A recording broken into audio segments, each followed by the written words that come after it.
क्या ये जगह भूतिया है? क्या इस जगह रात में भूतों का बसेरा लगता है? क्या ये बरसों से ऐसी ही वीरान पड़ी हुई है? क्या यहाँ पर कभी कोई नहीं रहा? गौर से देखिए इन खंडरों को। ये खंडर ऐसे ही नहीं थी। नमस्कार दोस्तों, स्वागत है आपका डीएस राधे सफर के एक और ऐतिहासिक सफर में। आज के सफर में हम आपको लेकर के आए हैं राजस्थान के जैसलमेर से 18 से 20 किलोमीटर दूर कुलधरा भूतिया गांव में। यानी कि ये जो गांव है भारत का सबसे बड़ा भूतिया गांव कहलाता है। बताया जाता है कि रात में यहाँ पर जो लोग यहाँ पर रहा करते थे, इस गांव में उनकी आत्माओं का बसेरा होता है। 19वीं शताब्दी में अचानक यहाँ पर ये जो गांव है, इस गांव के 200 परिवार इन आसपास के 84 गांवों को छोड़कर पता नहीं कहां चले गए और इस गांव को श्राप दे गए और तब से ये गांव वीरान हो गया। उसके बाद ये कभी नहीं बसा। इसके पीछे की कहानी क्या है वो भी हम जानेंगे। उसके पहले हम आपको बता दें कि जैसे ही आप यहाँ पर आओगे तो हाईवे से 5 किलोमीटर से 6 किलोमीटर आपको पैदल चलना होगा और फिर यहाँ पर आप आओगे तो सर्वप्रथम गेट जो आपको सामने दिखाई दे रहा है, इस गेट पर आपको 20 रुपये का टिकट लगेगा पर पर्सन का। यहाँ पर 20 रुपये का टिकट देने के बाद एक और हमें द्वार दिखाई दे रहा है, इसके अंदर हम जाएंगे। अब हम उस भूतिया जगह पर, उस भूतिया गांव में पहुंच जाएंगे जहां पर एक साथ 5000 लोग यानी कि 200 परिवार इस गांव को छोड़कर चले गए और बताया जाता है कि उनकी आत्माओं का यहाँ पर बसेरा है। क्या कुछ कहानी है वो हम अंदर जाकर देखेंगे। तो चलिए चलते हैं भारत के सबसे भूतिया गाँव के अंदर। आ जाइए।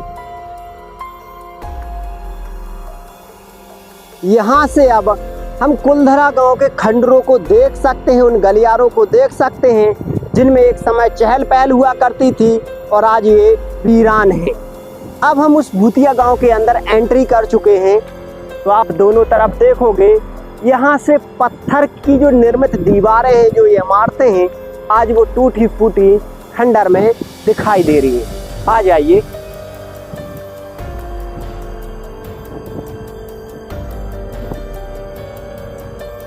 तो अब हम उस भूतिया गांव के बिल्कुल बीचों बीच में पहुंचने वाले हैं। देखोगे चारों तरफ उस समय की जो इमारतें हैं आज खंडर में तब्दील होती हुई नजर आ रही हैं और यहाँ पर इनमें देखोगे तो सिर्फ पत्थर की जो इमारतें बनी हुई हैं और कुछ भी आपको देखने को नहीं मिलेगा। आज इनके बीचों बीच में वृक्ष उग चुके हैं, लेकिन 200 साल पहले यहाँ पर ऐसा नहीं था। यहाँ पर भी बच्चों की किलकारी गूंजा करती थी, औरतों के संगीत गूंजा करते थे, नृत्य हुआ करता था, पशु पक्षियों की यहाँ पर आवाजें आया करती थी। यानी 200 परिवार यहाँ पर रहा करते थे। लेकिन किसकी नजर लगी इस गांव को कि रातों रात ये गांव वीरान हो गया, ये घर खंडर हो गए और अचानक 200 परिवार इस गांव को छोड़कर क्यों चले गए। आ जाइए। बताया जाता है कि रात में यहाँ पर भूतों का बसेरा होता है। कोई भी यहाँ पर रात में नहीं रुक सकता। कई लोगों ने यहाँ पर रात में रुकने की कोशिश की, लेकिन कोई रुक ना सका क्योंकि ये जगह इतनी खतरनाक है। बताया जाता है कि जो पॉलीबाल ब्राह्मण थे बहुत ही धनी थे, तो उन्होंने राजा को कर देने से, यानी कि राजा द्वारा बहुत ही कर लिया जाता था। राजा के जो मंत्री थे सलीम सिंह, वो इन पॉलीबाल ब्राह्मणों से इतना कर लिया करते थे कि वो परेशान हो चुके थे इस बात से कि आखिरकार वो उन्हें कितना कर देंगे। इसीलिए उन्होंने एक मीटिंग बुलाई और रातों रात सभी ने एकजुटता से ये सहमति की कि हम लोग इस गांव को छोड़कर ही चले जाएंगे। तो बताया जाता है कि पॉलीबाल ब्राह्मण जब यहाँ से गए तो उनका जो धन था, उन्होंने राजा का कर चुकने के बाद जो धन बचा था उसे यहीं पर छुपा कर रख दिया कि कभी वो वापस आएंगे तो उस धन को उपयोग में लेंगे। लेकिन ऐसा नहीं हुआ। पॉलीबाल ब्राह्मण उसके बाद कभी भी यहाँ पर वापस नहीं आए। उसके बाद उनकी मौत हो गई। तो उनकी आत्माएं उस धन की रक्षा करती हैं। यही इस भूतिया जगह का रहस्य है। बताया जाता है कि पॉलीबाल ब्राह्मणों का खजाना, बेशकीमती खजाना जिसे बोल सकते हो आप, वो यहाँ पर रखा हुआ है और उसी की सुरक्षा को लेकर उनकी आत्माएं आज भी यहाँ पर बसेरा करती हैं, यहाँ पर पहरा देती हैं। आज भी रात में यहाँ पर चीखने चिल्लाने की आवाजें आती हैं औरतों की यहाँ पर किलकारियां गूंजती हैं। यहाँ पर इन दीवारों पर आप आत्माओं को चलते हुए देख सकते हो, क्योंकि यहाँ पर 200 परिवार रहा करते थे। आप इन दीवारों को, खंडरों को देखकर ही अंदाजा लगा सकते हो कि कितना बड़ा गांव ये उस समय रहा होगा, क्योंकि लगभग 18 से 19वीं शताब्दी के बीच में यहाँ पर लोग रहा करते थे। लेकिन अचानक जब खाली हुए तो इस गांव को एक ऐसा श्राप उन्होंने दिया।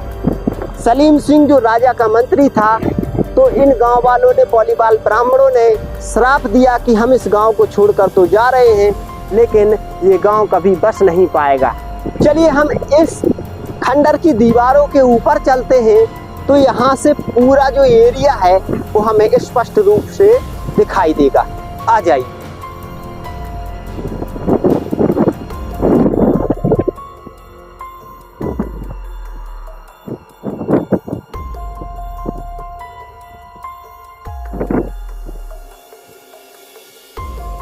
गौर से देखिए इन खंडरों को।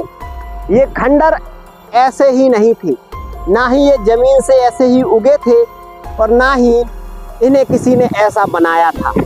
एक समय इन लावारिस दीवारों पर छत हुआ करती थी, जिनके सर से आज छत का साया गायब है। ये ऐसे ही है जैसे किसी बच्चे से उसके माँ बाप का साया उठ जाता है। आज इन दीवारों से छत का साया उठ गया है और इन घरों से उनके मालिक का साया उठ गया है। आज ये लावारिस बड़ी दीवारें, ये खंडर, बड़ी इमारतें रो रही, चीख चीख कर, चिल्ला चिल्ला कर अपने गुजरे हुए कल को याद कर रही। एक समय इनमें भी इतनी हलचल हुआ करती होगी जैसे कि हर एक शहर में, हर एक गांव में हुआ करती। लेकिन अचानक किसकी बद्दुआ, किसकी नजर लगी इस गांव को कि रातों रात ये इतना बड़ा गांव 18 से 19वीं शताब्दी में आखिरकार 5000 लोग यहाँ रहा करते थे और रातों रात ये खाली हो गया। ये कोई कहानी नहीं है, मनगढ़ंत कहानी तो आप इसे कह ही नहीं सकते हो, ना ही कोई किंवदंती है। यहाँ पर जीवित आपको प्रूफ दिखाई दे रहा है, टूटे फूटे घर दिखाई दे रहे हैं। ना ही इन्हें किसी ने अभी बनाया है और ना ही कोई बनाकर इनको ऐसा छोड़ के गया। ये सब बात है 19वीं शताब्दी के और 18वीं शताब्दी के बीच की, जब यहाँ पर पौलीवाल ब्राह्मणों का एक समाज रहा करता था। बताया जाता है कि उस समय पौलीवाल ब्राह्मण जो थे उनके पास बहुत सारा धन था और पौलीवाल ब्राह्मणों की जो मुखिया थी, उनकी जो कन्या थी वो बहुत खूबसूरत थी। उसी समय जैसलमेर के जो राजा थे उनका एक मंत्री था सलीम सिंह। सलीम सिंह पौलीवाल ब्राह्मणों की कन्या से प्रेम करने लगा था, एक तरफा प्रेम। तब पौलीवाल ब्राह्मणों से उसने उनकी कन्या से विवाह का प्रस्ताव रखा, लेकिन पौलीवाल ब्राह्मणों ने एकदम इनकार कर दिया। तब सलीम सिंह ने पौलीवाल ब्राह्मणों को इतना परेशान किया कि उनसे कई गुना कर लेने लगा और कई गुना कर लेने के बाद वो बार बार यही कहता कि अगर तुम अपनी कन्या की शादी हमारे साथ कर दोगे तो तुम्हें इस कर से छुटकारा मिल जाएगा। पौलीवाल ब्राह्मण इस बात को अच्छी तरीके से जानते थे कि अगर वो सलीम सिंह की बात नहीं मानेंगे तो वो एक साथ पूरे गांव को मार देगा। तब पौलीवाल ब्राह्मणों ने 18 से 19वीं शताब्दी के बीच में रातों रात एक मीटिंग बुलाई और उस मीटिंग में 84 गांव के जो पौलीवाल ब्राह्मण थे उनको इकट्ठा किया गया और सबने निश्चय किया कि वो इस जैसलमेर के 84 गांव को छोड़कर कहीं दूर चले जाएंगे। उन्होंने अपनी आन बान शान के लिए पौलीवाल ब्राह्मणों ने यह निश्चित कर लिया और यह दृढ़ निश्चय करके वो राजा का जितना भी कर था सारा चुका करके, और उनके पास बहुत सारा धन हुआ करता था, उस धन को इन्हीं खंडरों में कहीं छुपा करके इस उम्मीद से चले गए कि कभी वो वापस आएंगे तो इस धन का उपयोग करेंगे। लेकिन किस्मत को शायद कुछ और ही मंजूर था। उसके बाद वो कभी वापस नहीं आए, उनकी मृत्यु हो गई। तब उनकी जब मृत्यु हो गई तो यहाँ पर उनकी आत्माओं का बसेरा आज हमें देखने को मिलता है, क्योंकि धन काफी रखा हुआ है तो उनकी आत्माएं उस धन की रक्षा करती हैं, उस धन पर पहरा देती हैं। इसीलिए इसे भारत का सबसे भूतिया गांव कहा जाता है। दूसरी कहानी भी मैं आपको बताऊंगा, उसके पहले हम कुछ खंडरों में अंदर जाकर बारीकी से देखते हैं। आ जाइए।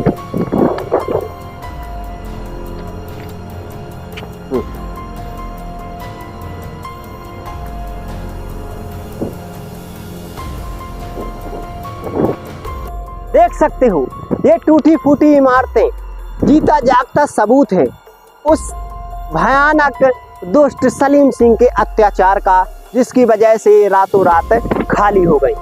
क्या दोस्त था यहाँ पर रहने वाले लोगों का, जो उन्हें इतना प्रताड़ित किया गया कि वो इस जमीन को, अपने घर को, अपने धन को, सब कुछ त्याग कर चले गए और आखिरकार मरने के उपरांत यहाँ पर उनकी आत्माएं बसेरा करती हैं, पहरा देती हैं। आ जाइए।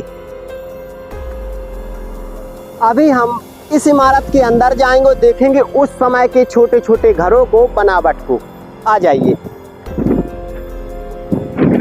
यहाँ पर देखोगे तो छोटे छोटे कमरे बने हुए थे चारों तरफ, और यहाँ पर दरवाजे रहे होंगे, क्योंकि यहाँ का जो निर्माण है पूरा पत्थर से है।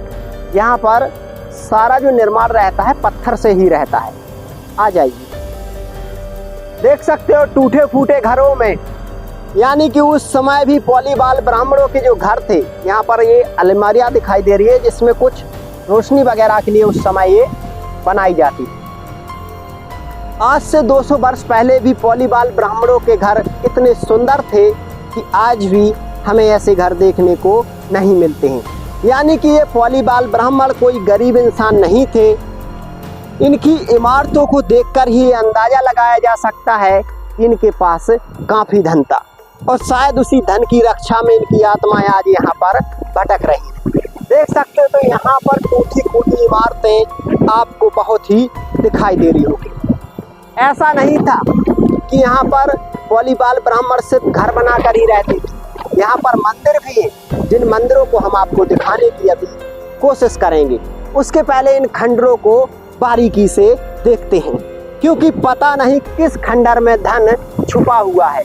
अगर रात में यहाँ पर कोई आ जाए तो उसका यहाँ से वापस जाना मुश्किल हो जाता है। यहाँ आइए। यहाँ पर देखिए तो ये कुछ धरती के तल के नीचे यहाँ पर खुदाई की गई है। शायद किस कारण से की गई है तो नहीं पता, लेकिन खुदाई की गई। इस प्रकार से उस समय छोटी छोटी अलमीरा, रहस्यमय जो तलघर बनाए जाते थे, जिनमें कुछ कीमती सामान रखा जाता था। इस तरफ भी आप देखिए तो यहाँ पर उनके छतों से, ये छतों की जो छत्तियाँ डली हुई है और दीवारें और छोटे छोटे घर तो आपको नजर ही आ रहे होंगे। यहाँ पर आप देखोगे तो ये जो अलमीरा है, ये जो आपको छोटा सा रोशनदान दिखाई दे रहा है, ये एक दूसरे मकान से संपर्क के लिए बनाया जाता था और हवा के लिए भी, ताकि रोशनी आ सके। क्योंकि यहाँ पर जितने भी ये घर बने हुए हैं सारे एकदम सटीक बने हुए हैं।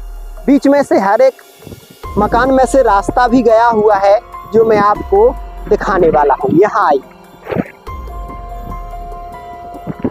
यानी कि पॉलीबाल ब्राह्मण इतने समृद्ध थे कि उस समय भी उन्होंने, जैसे अभी कहीं कॉलोनी कटती है उस प्रकार से मकान बनाए थे। एक ही लाइन में, सबके बिल्कुल एक ही लाइन में बनाए गए थे। बीच में से ये रोड निकाला गया था, यानी कि किसी भी प्रकार के टेढ़े आड़े मकान नहीं बनाए गए थे।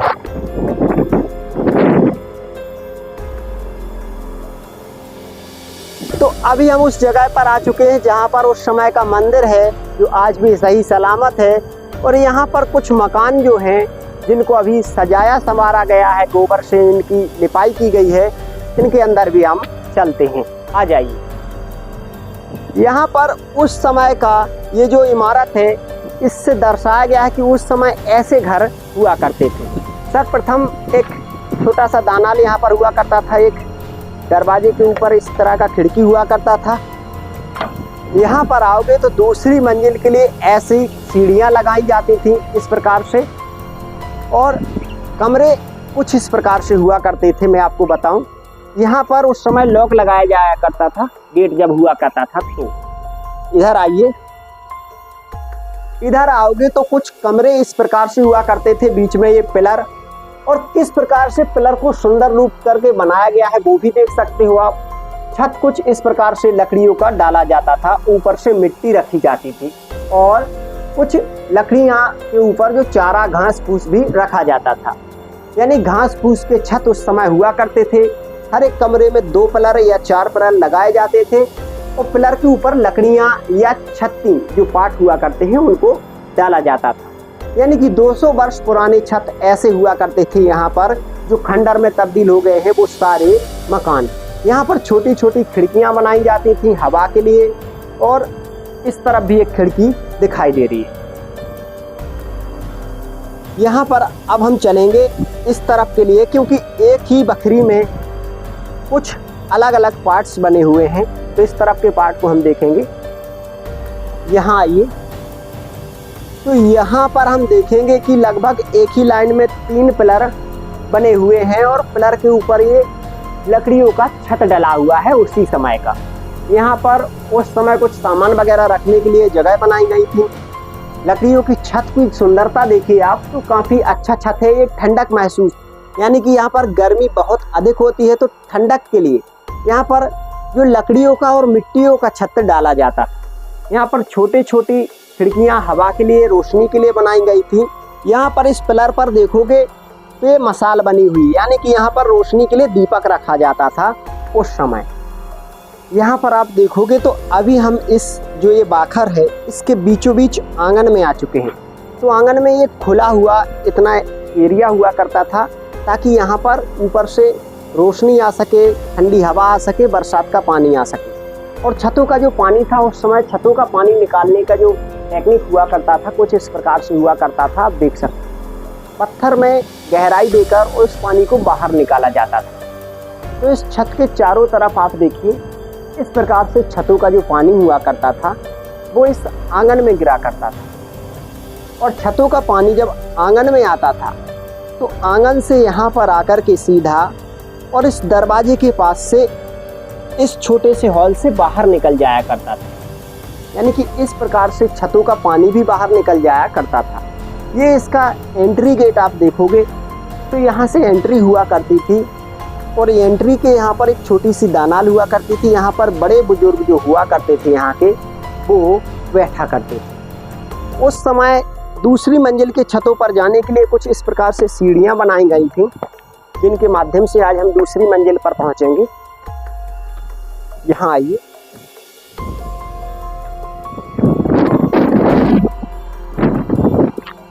दूसरी मंजिल पर जब हम आएंगे तो देखोगे छतों पर आपको ऐसा लगेगा जैसे आप समतल धरती पर हो, क्योंकि ये लकड़ी का छत है तो इसमें ऐसा ही लगता है जैसे धरती हो। और पानी सारा निकल जाया करता था। कुछ ऐसी टेक्निक लगाई गई थी इसके नीचे, यानी कि पानी जो यहाँ से सोखता था तो तब निकलता था। पानी के लिए कुछ अलग ही सिस्टम लगाए गए थे। देख सकते हो आप दूर तक आपको जो खंडर हैं वो नज़र आ रहे हैं। पानी यहाँ से निकलता था, ये देखिए यहाँ से छतों का पानी सीधा निकल जाया करता था इस आंगन में। देख सकते हो चारों तरफ पानी निकलने की उस समय की टेक्निक। और यहाँ पर तीसरी मंजिल का जो छत्ती लगी हुई है, यानी कि सीढ़ियाँ जाने के लिए। तो यहाँ से देखिए, यहाँ से पूरा कुलधरा गांव जो खंडर में तब्दील हो गया है, जहाँ पर आत्माओं का बसेरा है, वो आपको नज़र आ रहा होगा। चारों तरफ दूर दूर तक खंडर ही खंडर आपको दिखाई दे रहे होंगे, जहाँ पर एक समय कितने सारे लोग, कितने बच्चे, कितनी स्त्रियाँ, कितनी कन्याएं और कितने बूढ़े बुजुर्ग रहा करते होंगे।